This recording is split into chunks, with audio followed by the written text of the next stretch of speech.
Yeah. Hey, what's going on? We're back, baby. 2024, Hey, the first live Happy stream New of Year, guys. 2024. Yeah, Happy New Year. How you guys Sleeping doing? Comics. Doing Thanks good. for having Good. me. How are you? Oh, Great to see you. yay. Yes, It's I've good to been see you, hiding bud. out in the basement, coughing my brains out over the last Yeah. month, but I'm back. I can speak even. Yes. Thank you so much, everybody, for joining today. This is going to be such a fun episode. We are going to highlight some massive comics that are being sold this week at Heritage Auctions, like massive grails. Insane. And we're going to talk about comics. what implications these are going to have on the physical market, but also possibly digital as well. So before we do that, I want to make sure everyone knows we are running a giveaway right now for this graded Elf VHS tape. It's graded by Rewind. I presume it's an early, if not first print of Elf. Very cool tape, and it's going to end this week. We have a really cool giveaway that's going to be lined up this month as well. Really excited to make that announcement in a bit. But the giveaway for the Elf one, that's on our Twitter though. So go to the pin post on our Twitter to find that. Yeah, go to our Twitter account. You'll see it pinned to the top, and it's a really cool collectible, and it's open worldwide, so everyone have a chance to get involved in it. Wow, some massive grails are being sold at Heritage. There's really history in the making for some of these comics. This is like one of the biggest sales of all time. This is yeah. And today we have the amazing, the incredible, the legendary SleepynComics. What's up, buddy? Doing well. Yeah. Last time I saw you guys was in New York. In New York. Oh, that was so much fun. Yeah, that was so much fun. We took a little nap in the backseat of the Uber. Yeah, yeah.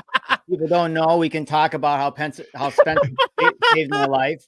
I owe him something at least, maybe a drink next time I see him. But your gratitude is enough. High five. So I should come back another time. I guess I'm inviting myself back.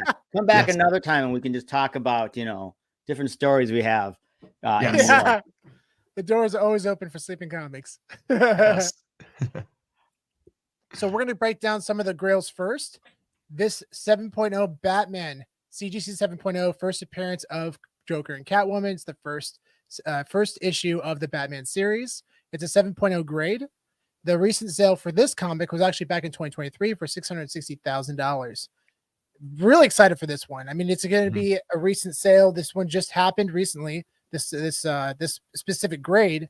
There aren't many comics that are graded above it, so I'd presume it's probably going to sell for at least around the same price, if not more. Right now, it's around like $300,000, but the prices right now don't reflect the final price because the final bidding is when the live auction is when it really happens. Right now, it's people are just putting their bids, but when the live action happens this Thursday at 10 a.m. PST, it's starting at 10 a.m. PST this Thursday. That's when people start to go nuts on these things. Yeah. So it's pretty wild. You have people in person and also online that are bidding at the same time, which is pretty wild. Worldwide. This price here is just you and Spencer going back and forth bidding it up, right? This is just us, yeah. Okay. Yeah, we aggressively want this one. Just this one. Yeah. My story is I looked at buying one of these, years and years ago. I think you know that story. I think I told you that before. So I don't know if I've heard that one. Yeah. Oh yeah, it was a lower grade, obviously, and it was around 100K. It was pretty spendy, but I didn't go for it. In the end, I wimped out. It was too much money for me. But that's a big purchase. What an incredible book! I actually I mean, of course, you want them all, right? But I would grab this one. Well, this is obviously not his first appearance, but first appearance of Joker. It's just, and I love the cover. Yeah. This is just an amazing one. How can you can't go wrong with this, right? It's such a piece of history. I still believe, and actually Jeremy Padower actually came out and talked about this as well, that 9.4 sale in 2021, which is the highest comic grade of this issue. There's no 9.6s, no 9.8s. There's only one 9.4, and it sold for $2.2 million. I believe it was on Heritage. And man, that was, in my opinion, that's a really undervalued price for this comic and this prestige.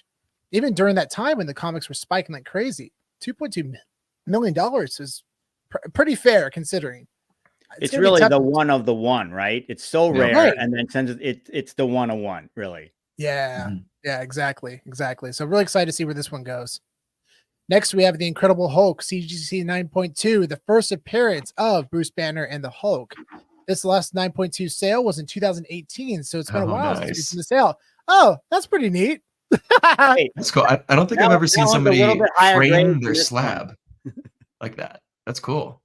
No, that's my 1.8 piece of trash. Oh, that's awesome. Yeah, I mean, this comic is so special. I mean, this one is definitely probably going to pass. Ooh, right now, I mean, it's already passed the price from 2018, and that was before these prices start to boom back in 2020. What would you say, Sleepin? When those comics, the prices for these things really started to take off? Probably around 2020. Yeah. Maybe even before that. It was a pretty good. 2019. I feel like it was on a good trajectory, and you knew it wasn't going to last forever, but it did quite well for a long time. I'd say even before then, we saw some really good gains. And of course, this last year and the year before have been really quite terrible. But it was going to come back to earth. Everybody knew that, or maybe some people didn't, but most people knew that it was going to come back to earth. This is such, and once again, an iconic book. All these books we're going to look at today are, off the charts, ultra expensive, ultra rare. And really, I think it comes down to, well, obviously super rich people, but it's just, I think people necessarily don't even think of it maybe as a comic book. Obviously they do, but it's a piece of art and it's a piece of history. And, and people we know like to collect art, and there's, these kind of, for some reason, all of them have their fans, but some of these, like Incredible Hulk, just have these like super fans, and we know that. Right. So you can see that those drive these prices to, crazy heights. Yeah. It's kind of interesting. I'm curious what you guys think about this, because I feel like a lot of these sales are coming up for sale in like somewhat of a bear market. It's like, it's kind of surprising that people didn't just wait another year or so for things to like really turn around to sell these things. Like I don't know. I feel like people are probably going to be taking a little bit of a haircut on these for selling them right now rather than just waiting a year or two. It depends on, everyone is in their own situation. I would, sometimes you have people that have held them for 20 years. So there's so much in the especially some of these maybe they got it for 10K back then. They're selling it for 300,000 or 400,000. It's so much money. But you're right. You would think that maybe you'd wait a little bit longer. Unfortunately, no one knows for sure, depending on who you talk to. We're in recession right now, and we're not in recession. All these people have different visions of what they think the future is going to be. It is interesting, though, that this specific auction, while we're talking about it, has just these, completely unbelievable books. And you're right. You'd like, maybe you would go for that a little bit later. But I guess, I always say when you're ready to get off the train, and I've sold books too. Like, sometimes I've sold them last year. I sell books all the time, right? Yep. And I guess when you feel it's right to get off the train, you got to get off the train. Yeah. And this particular grade is the second highest grade on the CGC census. There's only 194. There's no 96. There's no 98. There's 194, and it's never sold publicly. So since the last sale for this 9.2 was back in 2018 for $336,000, it's safe to say that this is going to far surpass that number, this 9.2, which brings up the ceiling of the 9.4. Now people are gonna be like, okay, if this thing passes $1 million, what's that 9.4 going to be worth? That one of one, because there's 6 9.2s. There's 6 9.2s. And I know you guys do a good job talking about this, but we should probably just throw it out there. Is why do you care? Well, number one, it's just kind of fun to watch it, right? Just what are these numbers going to be? Yeah. And for most humans, maybe not you two, but for people like myself, these books are untouchable. These you give us too much credit, Sleepin. But for us normal humans, but it's fun to watch, and of course, it pulls everything up, right? When you see these grails going for over $1 million, I remember, when they go for $1 million, $2 million, AF-15 obviously leads the charge in some of that. It's pulling up everything. And so a book that normally, never could have been over 10K is suddenly over 10K. And of course it just trickles it down. So it's really, if you are a collector, you do monitor some of these, really, really big grails, because it just shows you kind of what's going on in the market. Yeah. It's really special. And this next one, actually, I apologize everybody out there. I didn't add it to the spreadsheet, but this is the All-Star Comics. There's only one 9.4. It's the highest graded comic. And the last sale was back in, I can see the number. I think it was 2000. Yeah. Just pinch there zoom. We go. Pinch zoom. back in 2022 for $1.6 million. Wow. So that was probably a little past the boom when comics started to come down in price quite a bit, but it's still been a couple years. So look at that, 1.62 million. Man, and this is the FA of Wonder Woman, in case people don't know. Yes, this is the first appearance of Wonder Woman. And it's obnoxiously rare. I mean, how many are there on the census? 144. How many?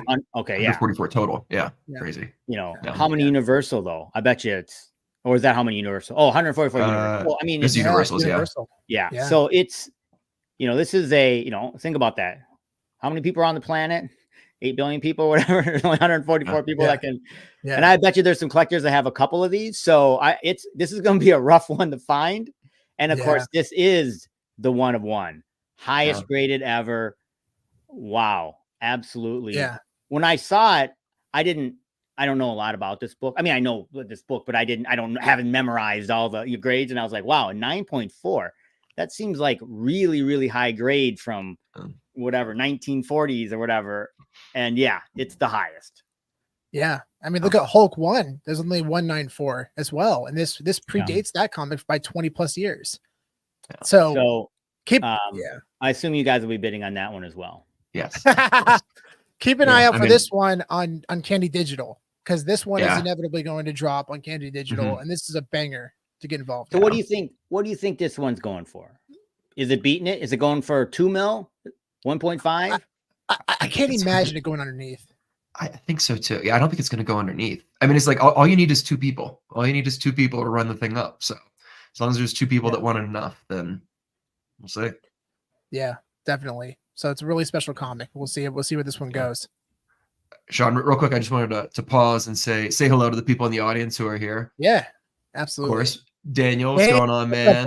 Happy holidays, as always. What's going on, Slider? Man, Chris. What's going on, Chris? Hey, I missed this before, but Hulk. Hey, Quinn. What's going on, Quinn? That's awesome. And then next up, we have Braven the Bold, 28, the first appearance of the Justice League. 9.6. There has never been a public sale for this one-of-one comic. This is a one-of-one comic in its highest grade, the first appearance of the Justice League, and there's never been a public sale. Yeah. So where's this going to go? I have no idea. I mean, right now it's at a couple 100,000, but I mean that thing could shoot up like crazy. Anybody's guess, yeah. Super iconic cover. I have a facsimile of this, as a lot of people do. Nice. And honestly, that looks as good as the facsimile at 9.6. It literally looks brand new. Look at that picture. Yeah. Oh my Lord. So clean. Love this cover. And this comic is currently available on Candy Digital. The legendary is around $700. So it's interesting, but definitely monitor this comic and see where it goes. Cause I mean, there could be potential value. You know, I mean, I already am very excited for this comic because a lot of people are excited about this comic, but I think in general, DC comics are really undervalued right now. And a lot of it has to do with the failures of the films over the past 10 to 20 years. But I have high conviction for James Gunn. I am so excited for what he's going to do with the DCU. And I think these have a lot of upside. What do you think, Sleepin? Completely. I do think that the ecosystem for the back hauls and whatnot is still, they're still figuring that out. And obviously they changed some things there. And that's probably hurt some of the overall sentiment and price for all their collectibles.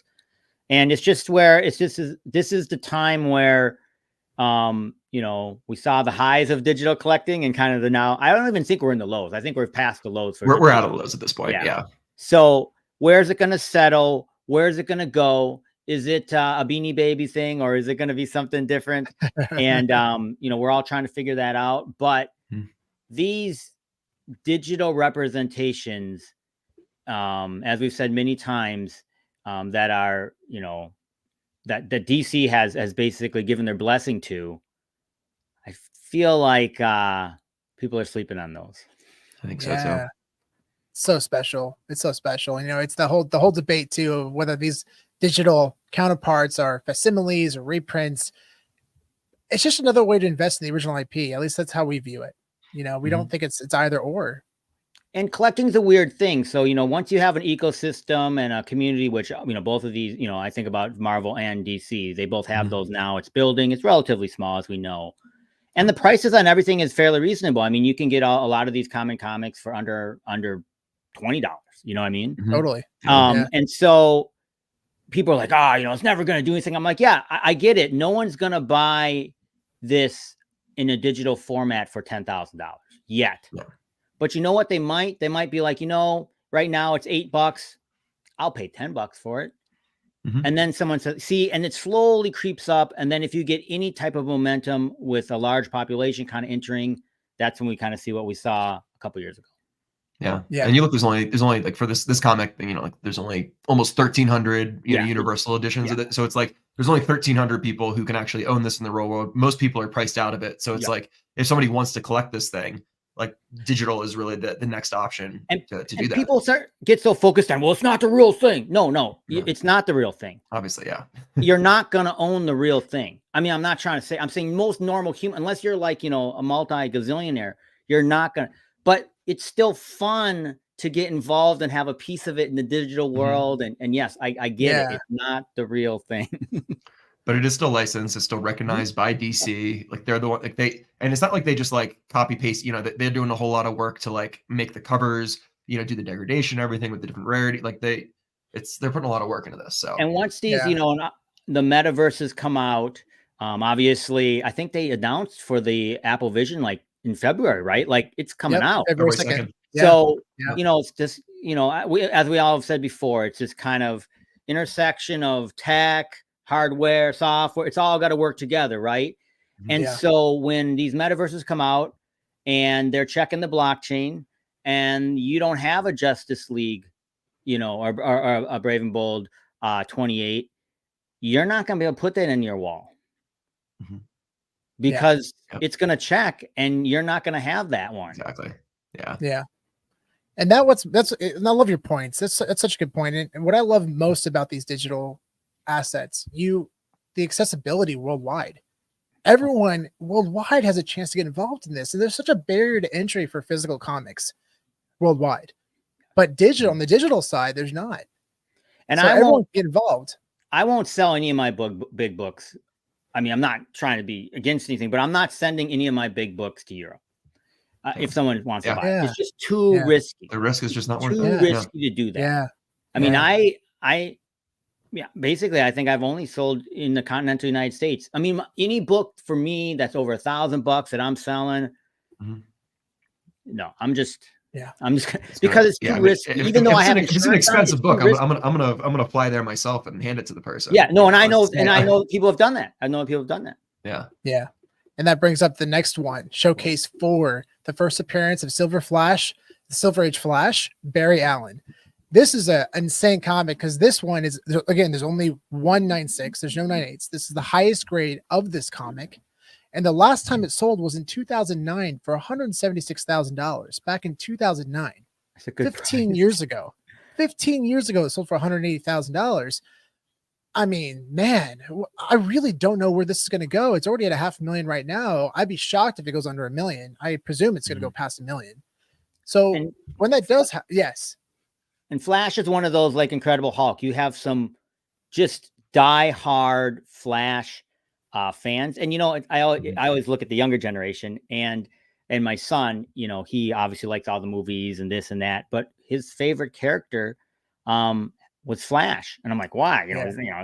At this point, and it's because a lot of the younger generation watch those TV shows.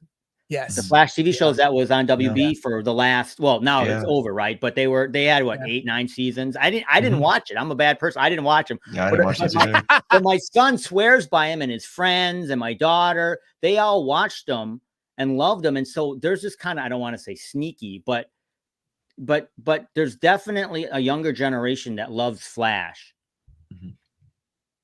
Absolutely. Yeah, but then you have the slightly older generation that knows about all the Ezra Miller stuff. Well, I think regardless of the whole Ezra Miller thing, I'm very confident Flash is going to be a strong character in James Gunn's future DCU. I very much anticipate that. And they'll figure it out. That was, that 5-year period or whatever it was, that'll pass. And that's why a lot of people were saying like, with Incredible Hulk, even, he's kind of gone now, right? We're not going to see the Incredible. It doesn't matter. You could have 10 bad movies with Incredible Hulk. they'll eventually figure it out and have a good one, and then Yeah. Incredible Hulk will be the most popular, guy again. Yeah. It doesn't. It's the same with all these kind of core Justice League heroes. I feel like you really can't go wrong. Yeah. Absolutely. And then you look at the scarcity for this physical comic. There's only 425 universal copies graded. That's it. 425 blue labels. That's it. And then you look at, so let's say this comic does hit 1.5 million. That's amazing because that's going to raise the ceiling up, and it's also probably going to raise the floor up. It's going to raise up the value of all the other comics, because right now we haven't seen a sale in 15 years in its highest grade. So it's been a bit stagnant because the price we presume certain prices. It's speculative until a sale actually happens, but a sale is now officially going to happen. And right now, the floor at 0.5 grade of this comic is $7,250, according to Go Collect. That's amazing. This is another one that I've looked at buying multiple times and negotiated hard for and never been able to find the correct price. And in low grade, this one looks terrible. Like, you have to be very, like here's a 1.8 of Hulk and then looks so bad. Like, you can, obviously you can, but for some reason, this specific comic with this paper, with this color, whatever, it goes bad fast. Gotcha. Interesting.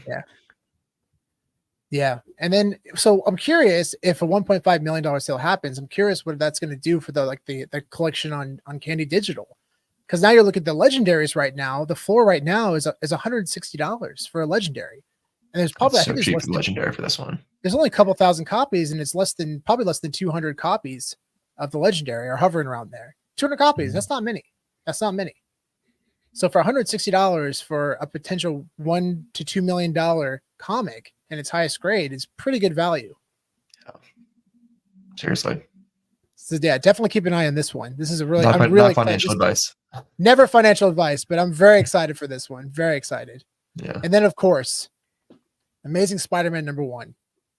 There's only 2 9.8s in existence, and this one is the first public sale that's come to auction. That's incredible. And we were at New York Comic-Con, and we went over to the Hakes auction booth. Big shout out to Hakes Auctions. And they had the 9.6, the last recent sale for a 9.6. It sold for over $500,000. And people were coming over there making offers. We heard 2 people in 10 minutes make an offer for $500,000. And they're like, no, it's going to our auction. We can't, we can't just do that. That's not how this works. Yeah, it's going to auction.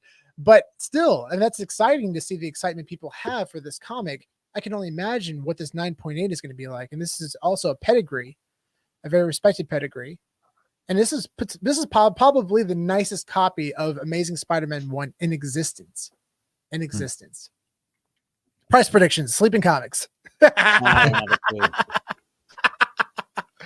Well, right now I already put my bid in at $2 and someone went over it. So I don't know who that was. I mean, these are just bonkers. I don't know. This is just next level, beyond me.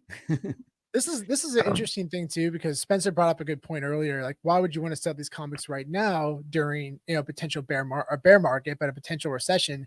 I do think though at the same time, these kind of comics you've never seen before sold publicly. I don't think it matters. It doesn't matter. People with deep pockets who have millions of dollars to invest in this stuff are going to go ham on this comic, because this could be a once in a lifetime opportunity, and people are going to FOMO into these copies, just like the Showcase 4, or the All-Star 8. Yeah, there might not be another opportunity to buy this for another 10 years. Not one of one, it's 2 of 1 or whatever, 2 of what, I mean, but it's the bonkers, right? It's the And again, it lifts up the ceiling after the sale. It's going to lift up the ceiling for the entire physical collection. The floor right now, the 0.5 copy is fair market value is around $5,000. It's $5,250 according to Go Collect. So yeah, I'd imagine that it'd probably bump everything up. I presume. Yeah, very excited. And then on top of that, the collection on VeVe, of course. There's a lot of additions, 60,000, but still, that's pretty low considering the popularity of Spider-Man and the accessibility of these digital collectibles. 100%. And this one's very interesting because this one's been tossed around the past couple of years. Yeah. Here's the history of the 7.0. We actually had Darren Watts on a few months ago, and big shout out to Darren Watts. He's such an amazing guy. I had a chance to meet him in New York Comic-Con. And everyone out there, if you don't know the story of Darren Watts, he inherited about 300,000 comics from his father, including a 7.0 Superman. and there are only 76 Universal Blue labels of this comic, and there are only 2 7.0s, 1 8.0, and 1 8.5, and the 8.0 sold for $5.3 million, and that's currently the highest sale for a comic ever. Yeah. But this 7.0, what's really interesting about this one, because we know it's not Darren's copy. This specific copy sold for $2.6 million back in 2021. The following year, they put it up on Golden, and it sold for 1.6. So that whoever bought that one, unfortunately, saw a big loss in that comic. Huge loss. But now that buyer who bought it for 1.6 is reselling it on Heritage to try to flip it, and we'll see where it goes. So this is interesting, right? Because like we had this conversation. This is a different level of flipping than I do, I think. This is crazy. This is crazy. But this is an interesting point that we were talking about earlier, because some of the other comics we've never seen them sold before in their highest grade, like the ASM1, the Showcase 4, the All-Star 8. We've never seen these comics sell in their highest grade before. So there's massive FOMO probably going to happen with those high grades. But this one we've seen pop up multiple times. So how much liquidity can really go into this comic? We'll find out. We'll find out on Thursday where this one's going to go. Yeah. And there's been some massive sales on Candy Digital as well. There's been a couple of $5,000 sale for Legendary, a $6,000 sale. So yeah, this comic is very special, and very excited to see where this one goes. Really cool. I'll start bidding tomorrow, I think. Yeah. Gotta get my neck a little loose before I start hitting that button.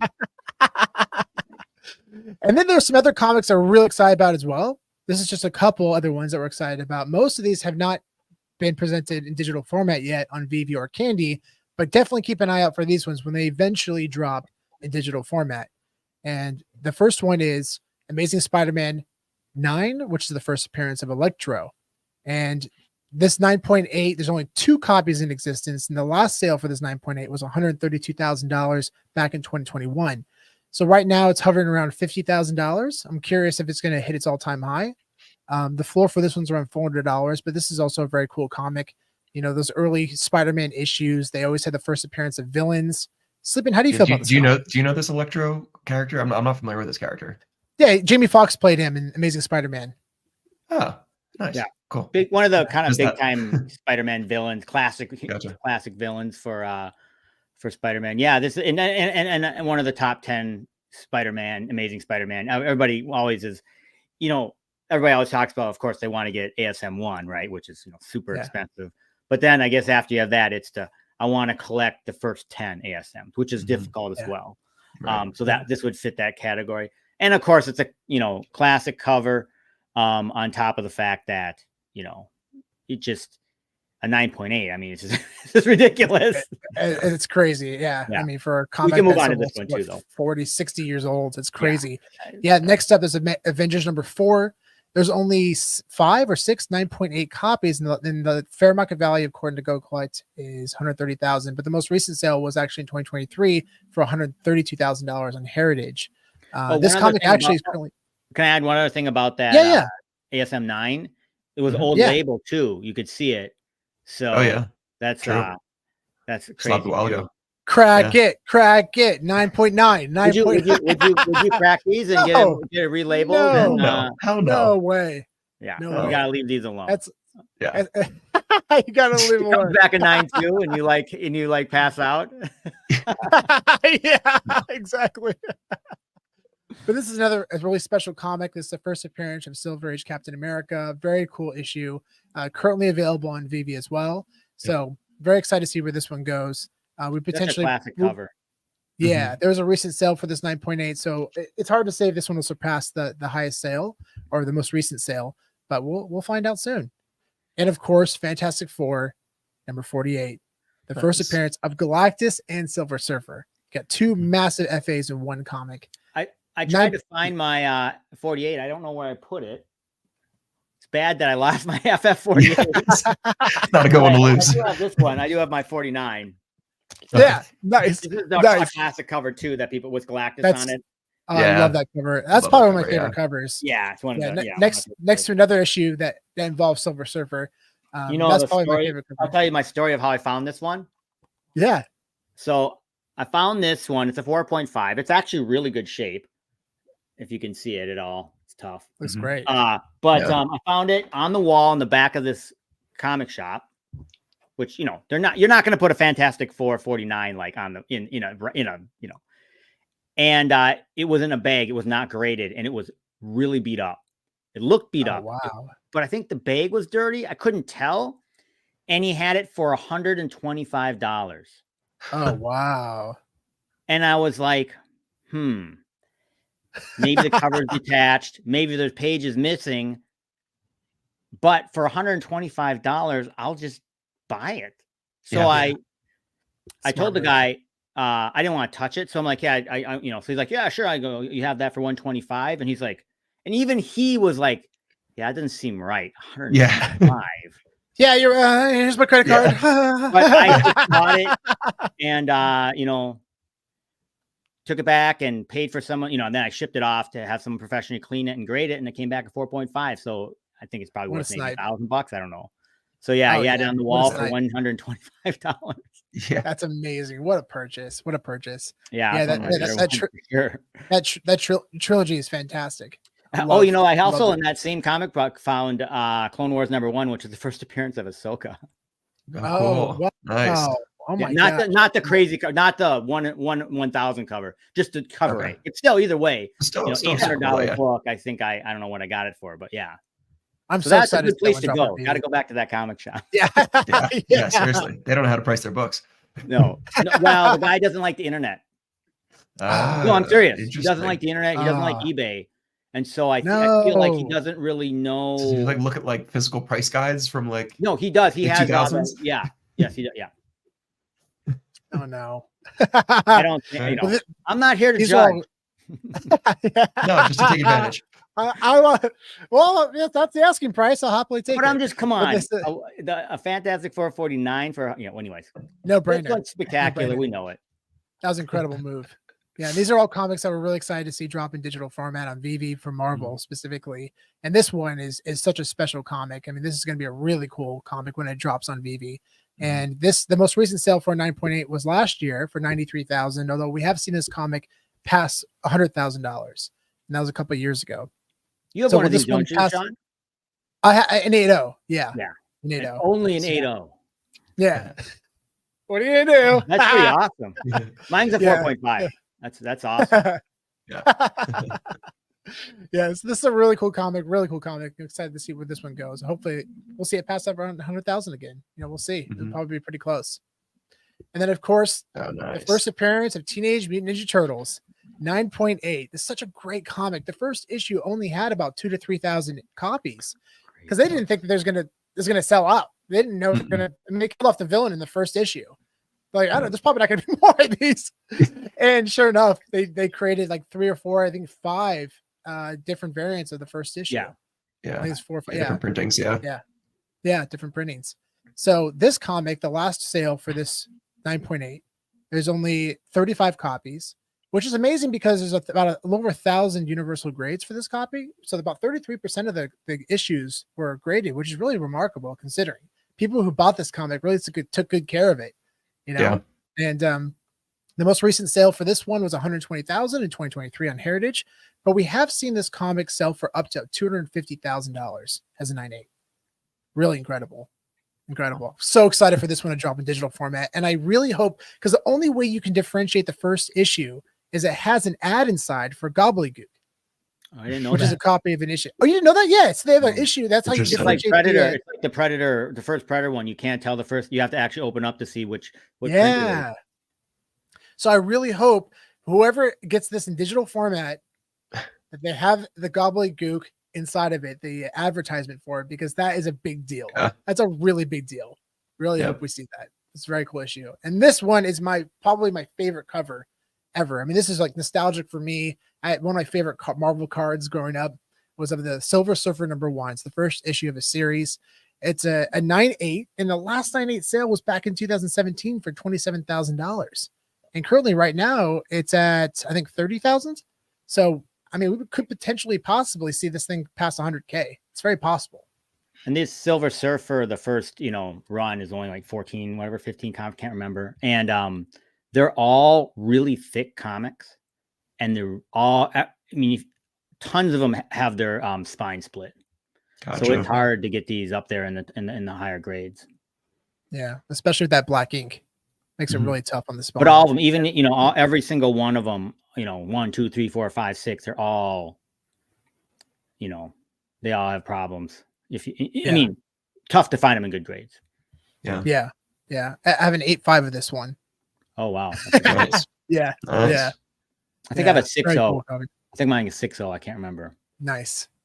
Yeah, it's a really special comic, and this one I presume will eventually be on VeVe as well.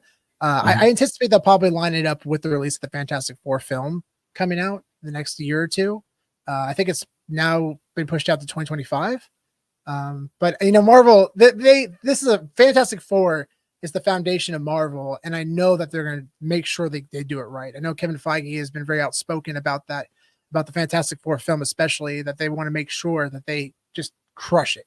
They have to crush it. There's no room for error. I have massive respect for Matt Shakman, who was the showrunner for WandaVision, and he actually directed about 20 to 25 episodes of Always Sunny in Philadelphia. So the guy really understands the importance of telling a story of a dysfunctional family.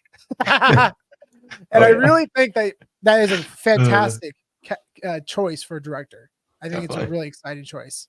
So yeah, those are the comics that we're really excited about, guys. There's some really cool comics. And then, again, the auction, the live bidding starts this Thursday at 10 a.m. on Heritage Auction. So make sure to check it out. It's such a fun experience watching these auctions happen live. And we post the link in the details on our YouTube channel. So make sure to click that link on Thursday and watch these sales happen in real time. Really cool. Really fun times. You're going to see. And you can bid. You can bid if you want. Yeah. Yeah. If you guys got another couple minutes, we have some questions from people in the audience if we want to discuss some stuff. Absolutely. All right. So Stan asks, any opinion on interoperability of DC and Marvel digital comics for cold storage? What do you guys think about this? I personally, I don't think it's happening anytime soon. But I'm very excited for eventually there being interoperability and being able to have these assets flow freely potentially between blockchains, or even just like different marketplaces, and have people have some optionality about where they can buy and sell these things. I think it's just like really important just for market dynamics in general. And then on the cold storage side of it, I personally really like, I'm pro cold storage and, taking custody of my own assets. I understand that not everybody is comfortable with that. And for a lot of scenarios, it's probably better if people don't take custody of them, if they don't actually know what they're doing. It's probably safer if they don't. But I do think there should be options for people who do want it. I think, Any thoughts? Go ahead, John. Or I can go. Yeah. I think a lot of these, I think also, for me, because, obviously I'm older, I think back about some of the concepts, promises, whatever you want to call it, of the internet way back in the day. Were those fulfilled? Were those not? I think a lot of them actually were, and it ended up being way more grandiose than I ever thought it would be. When, because when it was starting, you're just emailing and doing some of the stuff. But, interoperability, cold storage, ownership, that is one of the, core tenets of Web3. Exactly. The problem is that the tech isn't good enough. And what I mean by that is there's too many ways you can hurt yourself, and people are going to figure that out. They're going to be able to fulfill the promise. And maybe it's not exactly the way we see it right now. There's still some sort of custodial element, but maybe there's an additional third-party crazy weird thing that interlocks. There's somebody's going to figure out something so that they can, in my mind, fulfill that promise. I think it's an incredibly important one when you think about what Web3 represents.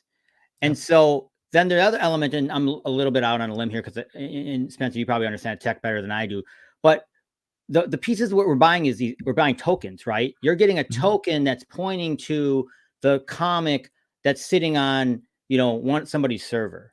And so obviously, if it's a massive amount of data, it can't be. But at what point would you be able to then take custody of the actual digital comic, which probably isn't even that much data?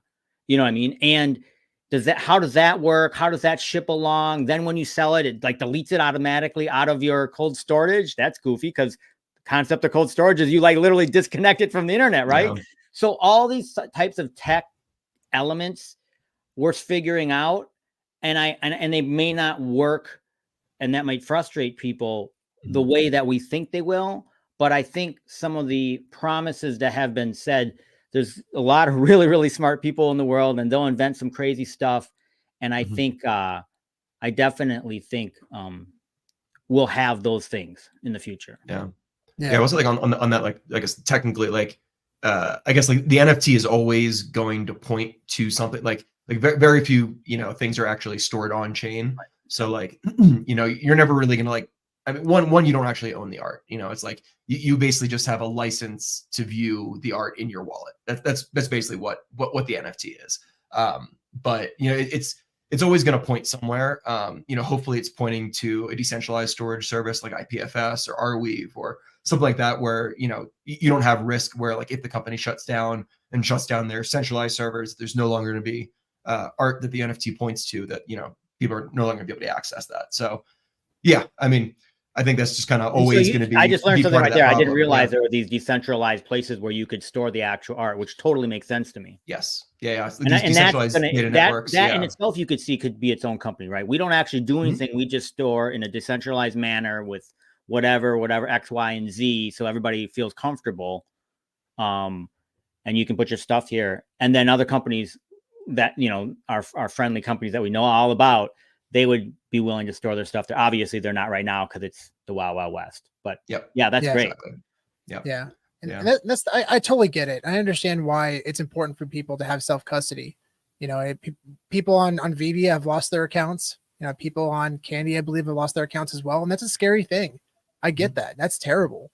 But also at the same time, look at like on Candy Digital, if you're able to take that off and put on cold storage and whatever it's in your MetaMask, or just clicking a link on a Discord, you could potentially lose everything. And I've seen that happen with multiple people personally who are very knowledgeable in the space. And that's very scary for these licensors.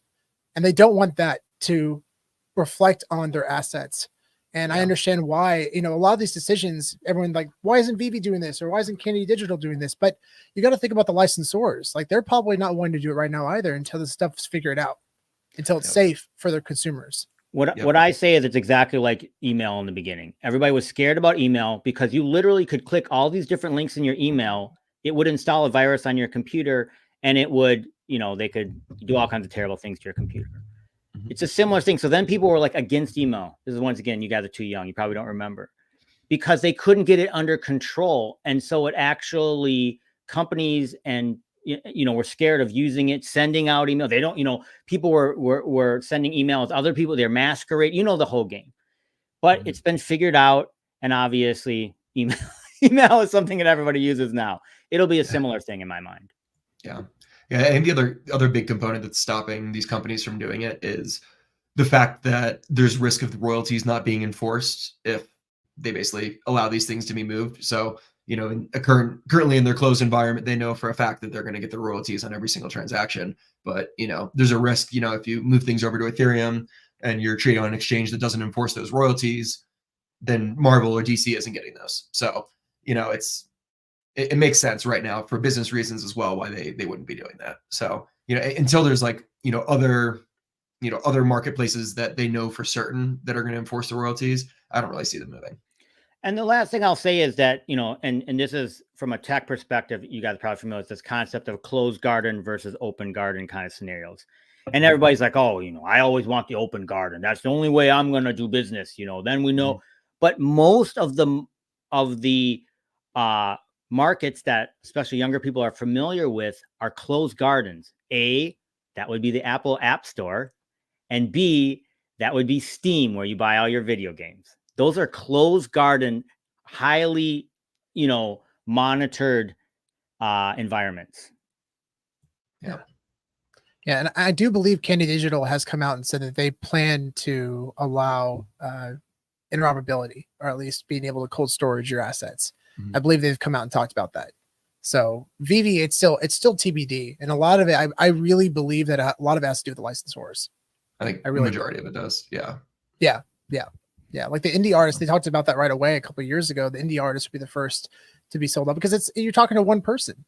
You're talking to one person. Concept, and once again, I might go on a limb here. You guys can explain it better than I can. But even the concept of cold storage is odd. And people have it kind of misunderstood in their own mind. Because cold storage, in my mind, when I initially thought about it, was, oh, you put it on some sort of storage, you disconnect it from the internet. It can't be hacked because it literally is disconnected from the internet, which conceptually sounds good, but it's much, much more than that. As we were just discussing, in other words, if VeVe, and I think they did at one point even have their own little like USB drive or some sort of thing that they had. Ecomi like built a hardware wallet right. at some So point, even but I think it was just that, for the OMI token. But yeah, only for OMI, only for the and you were to take that and put your stuff on that. You bought it. Let's say that you could buy it from them, disconnect it from the internet. It would quote unquote fulfill that element, but it's none of the other things that people are talking about in terms of full ownership and all these other things. You know, your account is still tied to VeVe, all the things that you were just talking about, Sean. So it's all of these kind of concepts I think have to be fulfilled. And maybe they don't necessarily all at once, but I think in the end, there'll just be somebody who comes up with the right tech. And I think everybody will just buy it and or adapt it, and we'll be off and running. Yeah. Definitely. This is an amazing comment. Web3 sounds an awful like Fire. Should only be used by folks who know what they're doing. definitely agree. That's a good analogy. Yeah. What's up, Mark? What's up, Mark? Big shout to Mark. Hey, buddy. Yeah. So we got Omar in the house. Hey, Omar. Why does Mark look so good in those pictures? He always looks good in the pictures. I know. He's got a professional take on them. Mark, you got to give us your guy. Model.